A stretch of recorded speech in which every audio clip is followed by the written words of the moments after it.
very middling start to this game. Never truly got cooking on offense, but did just enough here. CJ Stroud, 170 passing yards and a touchdown. No Woody Marks in this one, so it was Jawar Jordan leading the way with 15 carries for 53 yards and another 5 catches on 5 targets. Yeah, it really was just us hoping to see like if Nico Collins can continue to do stuff from a pass game standpoint, because I would assume that's where most fantasy managers were looking towards. Didn't have the boom game that anybody was really hoping for. I mean, just 4 catches for 59 yards. You'll take that, but still, we were hoping to see a bit more. But the Raiders came in, honestly, kind of charged from a defensive standpoint. I mean, multiple 3-and-outs. Yeah. I mean, getting to CJ Stroud, having him flustered and getting off his first read. So really until they were able to sustain enough drives, enough such that you wound up getting the Dalton Schultz touchdown, the short one like towards the back end of that game. I mean, it was kind of a up and down type of game where we've at least assumed coming into this that the Texans should be able to control this one almost throughout the entirety of the contest. On the Raiders side of it, huge shout out to Ashton Jeanty here. I mean, the Raiders are the Raiders, but man, I hand up, did not see this one coming at all by any means. It was probably Ashton Jeanty's best game of the season. 188 yards from scrimmage was a season high. I think it was his second best fantasy output of the day. Our buddy Ian Hartitz, I saw him tweet this. Ashton Jeanty's long touchdown run was his first run of 15-plus yards since week 4 of this season. So, yeah, I thought it was a clear stay-away spot from Ashton Jeanty. Could not have been more wrong about that. He made a big play in the passing game, made a big play on the ground, and that was enough. Several also just like kind of positive, sustaining runs here of 5+ yards as well. So, great game by Ashton Jeanty. Good to see. Obviously, the Raiders still lose this one.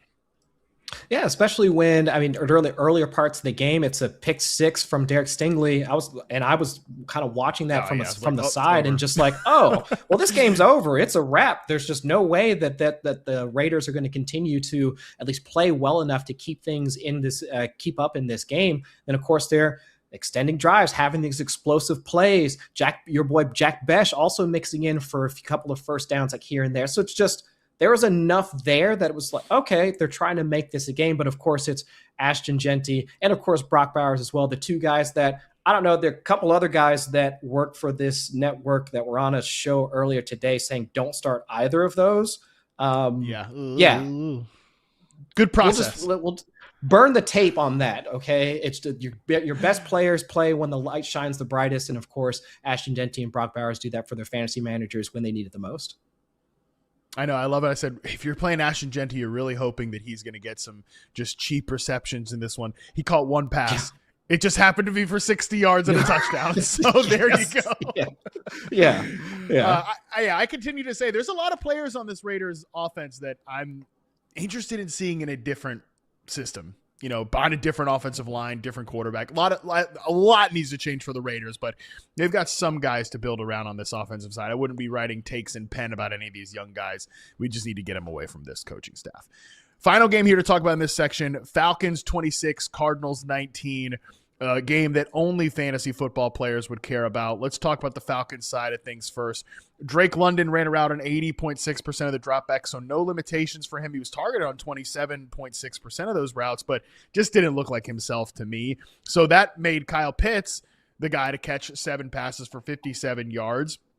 All of his receptions coming between the numbers, according to Next Gen Stats. He was particularly effective on in-breaking routes, 6 of 54 in the touchdown on in-breaking routes. So he kind of was the guy that showed up in that role that does overlap with Drake London on those in-breakers in this offense.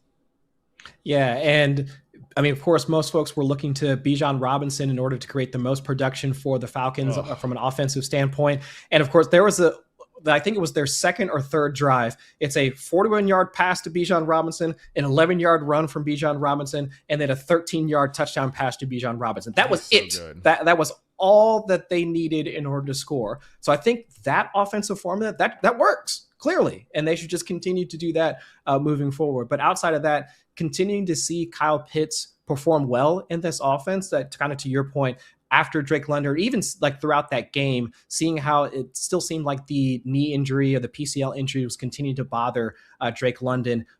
Pitts coming up for a number of strong catches across the middle of the field, converting on multiple third downs.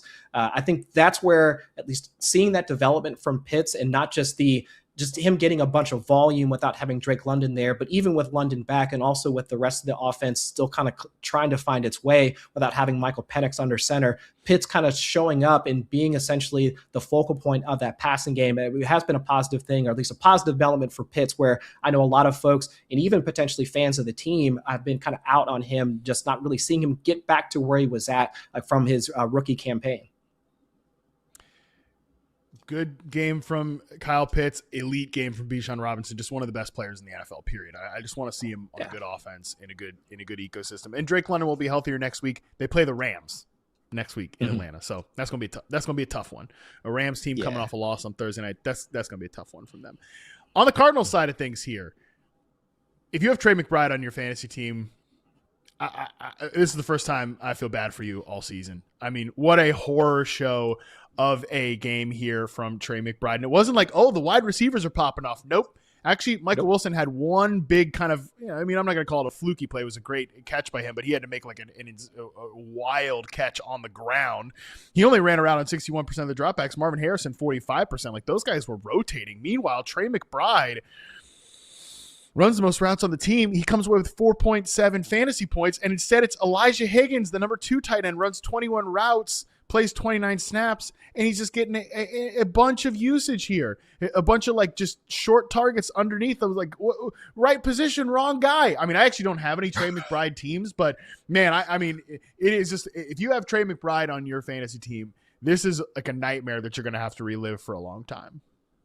Exactly. And nobody really saw this coming. If anything, our discussions earlier today and for most folks throughout the week was going to be, well, how does Marvin Harrison Jr. returning try to impact how many targets might go to Trey McBride? Nobody was talking about Elijah Higgins also being a part of this calculation. So it's just, now, do we have to factor him in moving forward, or is this more of a 1 week thing? So now it's just, now that just confused a lot. But I'm not trying to take too much away from it. I do think that they were able to exploit part of the Falcons' coverage. I'm not trying to say that this is going to be a thing moving forward, but still, it's just one of those things where there was nothing to give us the idea that this was going to be a thing. But now it's just, now that it's happened, it's going to be stuck in everybody's mind moving forward. But also, I mean, not seeing Jacoby Brissett chuck the ball over 40 times in a game, that was different on top of that. So it's just the pass volume, Elijah Higgins. It was just, I would say, a multitude of things that were just different about this entire offense that will probably have folks scratching their head, and hopefully we can just forget it and move on to week 17, assuming they can make it through the week 16 matchup. Well, if you don't make it through week 16 with Trey McBride, I think what you're going to have to position your commissioner to do is maybe because he plays the Bengals next week, does Trey McBride. So what you're going to want to do is try to retroactively award yourself maybe 30% of his fantasy points from week 17 into your week 16 matchup. If you can get move the stuff around 30, 35%, that should be all it takes. And then the rest of his production in week 17 that remains in your lineup. You guys can work that out amongst yourself, but that's probably your best hope. I think it's a good rule. If you have Trey McBride. Yeah. We'll see what happens.